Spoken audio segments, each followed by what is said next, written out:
एक आई असते बघा घरी, आणि ती आई परिस्थिती हालाकीची असल्यामुळे आपल्या मुलांवर किंवा मुलाला आर्थिक पाठबळ देऊ शकत नाही, परंतु त्या परिस्थितीत आपला मुलगा एक संस्कारक्षम व्हावा, समाजामध्ये जात असताना त्याच्यावर योग्य प्रकारचे संस्कार व्हावे हा प्रयत्न ती जेवढा वेळ मिळेल तेवढ्या वेळामध्ये ती त्याच्यावर टाकण्याचा प्रयत्न करत असते.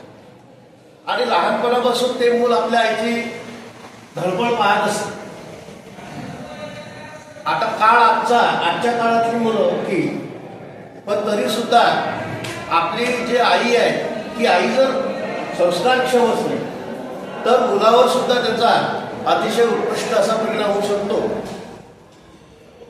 तिसरी चौथीतला तो मुलगा असं असताना गावाच्या शेजारी एक यात्रा त्यांच्या असते, आणि त्या यात्रेमध्ये बाकीच्या मुलांची कुसकुस सुरू होती की आपल्याला यात्रेला जायचं, आपल्याला यात्रेला जायचं, आपल्याला यात्रेला जायचं.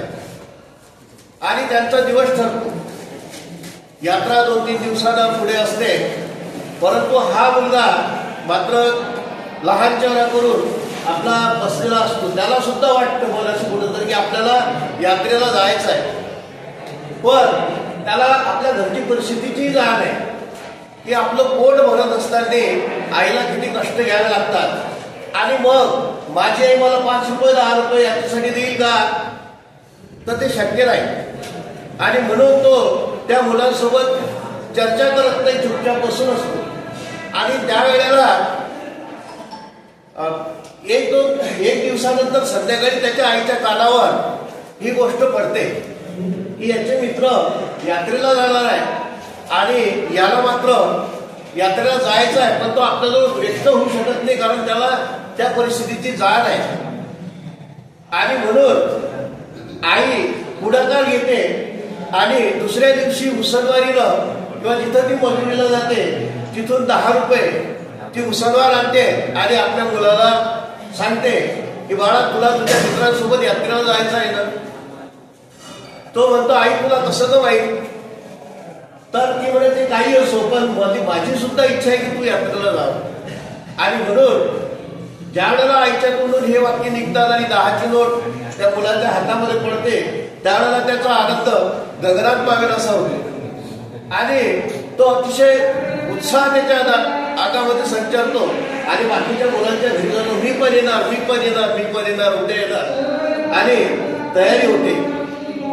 यात्रेला मुलं निघतात, बाकीच्या मुलांकडे भरपूर पैसा असतो, ते कोणी कचोरी खाते, कोणी जिलबी खाते, कोणी आकाश पाळण्यात बसते, काय ते करायचं आहे ते करायचं. परंतु हे लेकरू अतिशय आईला संस्कारशील पद्धतीनं वाढवलेलं, हे लेकरू ना डाळी कचोरी खात, ना जिलबी घेत, ना काही करत, आणि ते फक्त एकटं फिरते. आणि त्यावेळेला त्याच्या मनात एक विचार असतो की सकाळी ज्या वेळेला आईनं मला भाकरी टाकून दिली, मला जीव घातलं, त्यावेळेला आईनं ताव्यावरची भाकर हे हातानं काढली, कारण सांडशी नव्हती. आणि त्या ताव्यावरून काढलेले जी भाकर आहे ती त्याच्या आईच्या बोटाला दिशी चटका लागला होता आणि आईच्या डोळ्यामधून अक्षरशः अश्रू पडले. परंतु आईनं पदरानं चेहरा घातला आणि मुलांना ते पडू दिलं. आणि ते त्याला ते जाणवत होतं कुठं, आणि म्हणून तो चटणीशी दुकानामध्ये गेला. यात्रेमध्ये काही घेतलं नाही, काही खाल्लं नाही, आणि सांडशी घेतली. घरी गेला, यात्रा झाली, मुलांनी त्याला काय तू काही घेत नाही, तू काही खात नाही, तो म्हणलं नाही मी जेवण करून आलो, माझ्या आईनं मला भरपूर खाऊ घातलं, त्यामुळे मला त्रास होतो पोटाचा.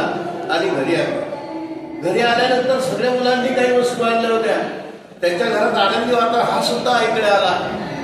आणि आई म्हणाली बाळा आला, चला उद्या शाळा आहे, अभ्यास करावा लागेल. आणि त्यावेळेला तू काही आणलंस का यात्रेतून, आणि त्यानं ती साडीची आपल्या हाताच्या पाठीमागे लपून ठेवली होती. आणि आईला म्हटलं आई तू डोळे बंद कर, तू डोळे बंद कर.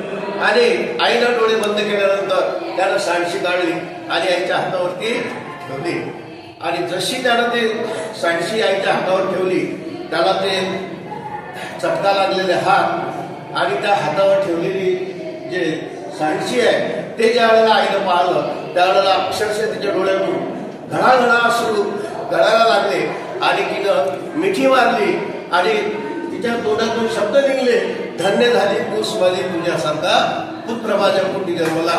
आणि हे संस्कार आईनं टाकले.